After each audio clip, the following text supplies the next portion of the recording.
Today, I have doubts. Small, multiple and very specific doubts. About everything right now. I am quite familiar with this terrain. I have to pass through it from time to time while on my way to other places in the vast lands of my spirit. I am not afraid of them, as I once used to be. They don't make me jump to conclusions, and I form no cemented opinion of them. I simply acknowledge them and navigate my way through them, because I have learned from where they come from. Yes, it is true, Satan is always at the back of all of these things. But you see, his schemes are often intertwined with others that have been playing out for quite some time. So if I am not vigilant, the seeds he has sown over time will have already begun to grow like the tares that they are, and I can easily mistake his thoughts for mine. Once I own them, I then think that I must put stock in them and obey them. I have learned to see these, and as directed by the Spirit of God I pluck them up as soon as a sprout bars. I need not be concerned that I may be plucking up a plant of any real value. He gives soiled knowledge, tainted understanding. His intent is not for my good. I need not examine them. I already have. No matter how elaborate the hybrid of tare he may sow in my heart, it is always the same kind of plant.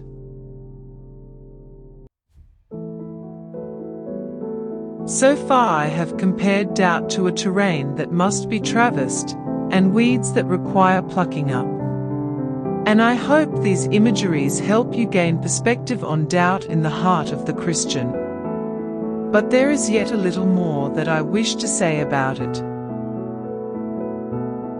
In my own experience with doubt, it has only ever manifested during times of mental, emotional, physical, or spiritual fatigue. We tire of the journey in life, and when things have been too hard for too long, I know that in my weariness, it all begins with a question. Why am I doing this? Or, why is this happening? Then I begin automatically to guess. Before I know it, my mind is off to the races. Then I have feelings. Hurt, anger, frustration, or quite simply, there's something that I want right now that would bring immediate gratification. For that, many have been willing to cast aside all their convictions, only to later believe that they must not really believe them. Of course, none of that is true. But this is what the enemy would have me believe. Peter, because he was afraid, denied Jesus 3 times. But this did not mean he did not really believe in him. But at the moment, he was acting out of survival.